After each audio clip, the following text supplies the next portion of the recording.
As a political commentator, and frankly, as a former White House official, I used to think I knew a lot about how America picks a president. I was wrong. I did not know.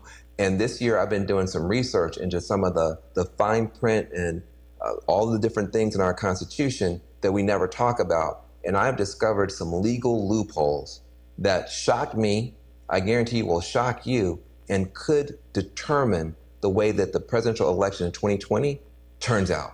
For instance, did you know that under our Constitution, a presidential candidate could actually lose the popular vote, fail to get a majority in the Electoral College, refuse to concede, manipulate hidden mechanisms in our government, and still get sworn in as the President of the United States of America? That's a true fact. I know it sounds like some crazy House of Cards episode, and I wish it was, because then we could just change the channel. But I just described to you a real world, real life possibility that could occur this year, the year I'm talking, in 2020, or in some other year if we don't fix some of these glitches in our system. So if you think, though, that the American people's choice in a US presidential election should actually be sworn in to become president of the United States, please pay attention to this talk. I'm going to teach you how to stop a coup, okay? Now, where to begin? All right, how about this? It turns out that one of the main safeguards of US democracy is not in the Constitution at all. It's not in the law at all. It's actually just a little tradition, it's a little custom. And yet, this one voluntary gesture is one of the main reasons that you almost never have riots and bloodshed and strife after a US election. What I'm talking about is a concession speech, okay? It's ironic. It's the one speech no presidential candidate ever wants to give, and yet it is that public address that is most important for the health and the well-being of our nation. It's that speech, when a presidential contender gives it, it's after the advisors come and the media tells them, look, you're not gonna get enough votes to be able to hit that magic number of 270 electoral college votes. You're just not gonna get there. At that moment, you don't think about this, but the fate of the entire republic is in the hands of a single politician and their willingness to walk out there and stand in front of their family and stand in front of the cameras and stand in front of the whole nation and say, I am conceding the race voluntarily. Thank you to my supporters. The other person has won now. Congratulations to them. Let's unite behind them. Let's move on. Let's be one country. God bless America. You've seen it 1,000 times. Make no mistake. This is a remarkable tradition in our country because at that moment, that candidate still has at her command a nationwide army of campaign activists, of diehard partisans, tens of thousands of people. They could just as easily take up arms, take to the streets, they could do whatever they want to. But that concession speech instantly demobilizes all of them. It says, hey, guys, stand down. Folks, it's over. Moreover, that concession speech helps the tens of millions of people who voted for that person to accept the outcome. Acknowledge the winner, however begrudgingly, and then just get up the next morning, go to work, go to school, maybe disappointed, but not disloyal to America's government. And even more importantly, that concession speech has a technical function in that it kind of allows all the other steps that our Constitution requires after the voting. And there are a bunch of steps, like you got the Electoral College that's got to meet, you've got Congress has got to ratify this thing, you got inauguration to be had. All that stuff can just move ahead on automatic pilot because after the concession speech, every subsequent step to either reinstate the president or elevate a new president just happens on a rubber stamp basis. The Constitution requires it, but it's a rubber stamp. But we sometimes forget, candidates do not have to concede. There's nothing that makes them concede. It's just a norm in a year in which nothing is normal. So what if a losing candidate simply refused to concede? What if there is no concession speech? Well, what could happen might terrify you. I think it should. First, to give you the background, let's make sure we're all on the same page here. Let me give you this analogy. Think about a presidential election as a baseball game. At the end of the ninth inning, whoever is ahead wins, whoever's behind loses. That's baseball. But could you imagine a different world in which in baseball, there were actually 13 innings or 14 innings, not just 9. But we just had a weird tradition. If you're behind in the 9th inning, you just come out and concede, all right? So all those other innings don't matter. That's really how the presidential elections work in America, because the Constitution actually spells out 2 different sets of innings. You got the popular election process that everybody pays attention to, and then you've got the elite selection process that everybody essentially ignores. In a close election, if nobody concedes, the second invisible process, these extra innings, if you will, they actually matter a whole lot. Let me explain. That first set of innings, popular election, it's what you think about when you think about the presidential election. It's the primaries, the caucuses, the debates, the conventions, it's election night, it's all that stuff. Most of the time, the loser on election night at that point just concedes. Why? The American people have spoken, all of that. But according to the Constitution, the game is technically not over. After the cameras go away, after the confetti swept away, the Constitution requires this whole other set of innings, these elite selection process stuff, and this is all behind closed doors. It's among government officials, and this process goes from the end of the vote counting in November through December, all the way into January. You just never think about it because for so many generations, these extra innings haven't mattered much because the election night loser just concedes. So this other stuff's just a formality. Even in 2000, Vice President Al Gore gave up as soon as the Supreme Court ordered an end to the vote counting. Gore did not continue the fight into the state legislatures, into the Electoral College, into Congress. He didn't try to discredit the results in the press. Frankly, he didn't send his supporters out into the streets with protest signs or pitchforks or long guns. As soon as the court said the vote count is done, he just conceded to George W. Bush. Because that's what we do. That's just kind of how we do things around here. You don't fight in the extra innings until maybe 2020, when one major candidate is already saying he may not accept the results of the vote counting. Curse you 2020. So what could happen instead? Instead of conceding, a losing candidate could launch a ferocious fight to grab power anyway, or to hold on to power anyway. In the courts, yes, but also in the state houses, electoral college, even in Congress.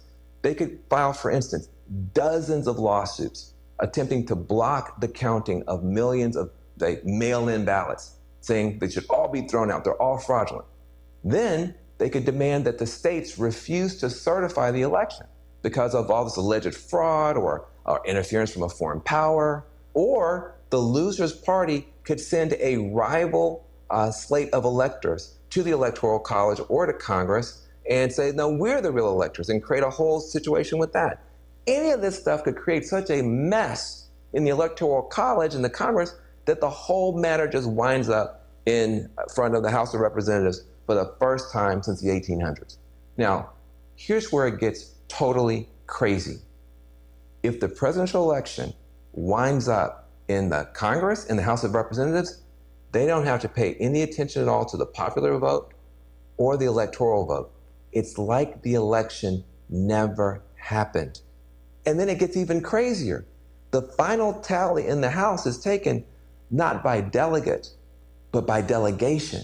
In other words, individual Congress people don't get to vote. It's done by states. Now, get your head wrapped around this. In 2020, the majority of Americans live in blue states, but there are more red states. So there's a possibility that the Republicans in the House of Representatives could just anoint their candidate to be president, even without the popular vote or a majority in Electoral College. That could happen.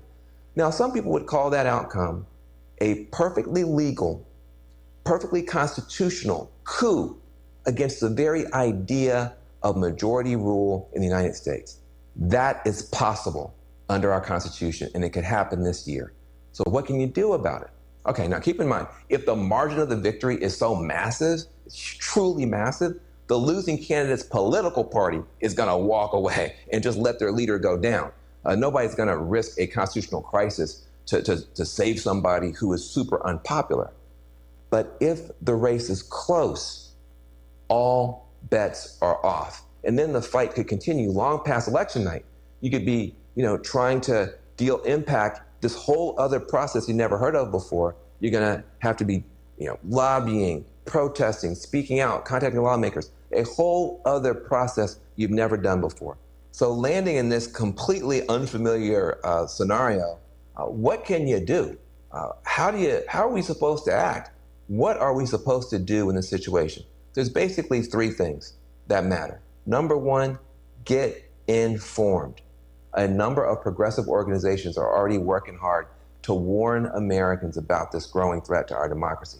Some organizations you could look into and research for yourself: choosedemocracy.us, electiontaskforce.org, protectdemocracy.org, mobilize.us, allamericans.org, civicalliance.com, and the Fight Back table at demos.org. All these groups are working on this. Now, on the right, if that's your cup of tea, you could also check out the Heritage Foundation or the Government Accountability Institute. They're focused on voter fraud. But you got to get informed, no matter what side you're on. Also, number two, you got to get loud. You got to get loud. A situation like this, these days, everybody is a media channel. You are the media. So use your own voice. And when you do, my advice, speak to universal American values, not the partisan stuff, okay? Speak to the American values that every American should be down with, no matter what party they're in. The idea that every voter counts and that every vote should be counted, that's an American value, period. The notion that the majority should rule in America, that's an American value.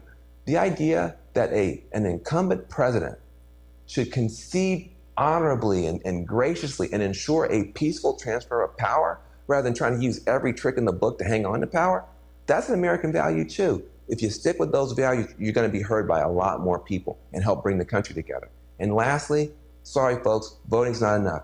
You're going to have to get active. You're going to have to get involved. You could join and support with your money some existing organizations, powerful groups like the Leadership Conference on Civil Rights, the ACLU, NAACP, Legal Defense Fund, Indivisible, colortochange.org. These groups are going to be fighting in the courts, fighting in Congress to try to make sure that we have a fair outcome. Those groups could use your help and your donations. But if it gets to the point where you feel that you have to take it to the streets, that you're going to have to go outside and demonstrate and march and protest, please do it peacefully. This is not just philosophy or morality. A lot of studies have shown that it's the peaceful protests that are more successful at challenging these would-be dictators and reversing coup attempts. It's the peaceful ones. Why? Because when the protests turn violent, all that chaos and carnage, it actually chases away supporters. So rather than the demonstrations getting bigger and the protests getting bigger, they start to shrink. Then the government looks reasonable when it cracks down. So it's actually a lot better to follow the guidance of the late, great Gene Sharp. Now, he has written beautifully and well about how strategically you can roll back a coup just using very smart, very disciplined, very nonviolent protests. And a lot of his best ideas and people who've been influenced by that are available in something called a new guidebook called Hold the Line. You can look it up. It's called Hold the Line, the Guide to Defending Democracy. You can get that at holdthelineguide.com.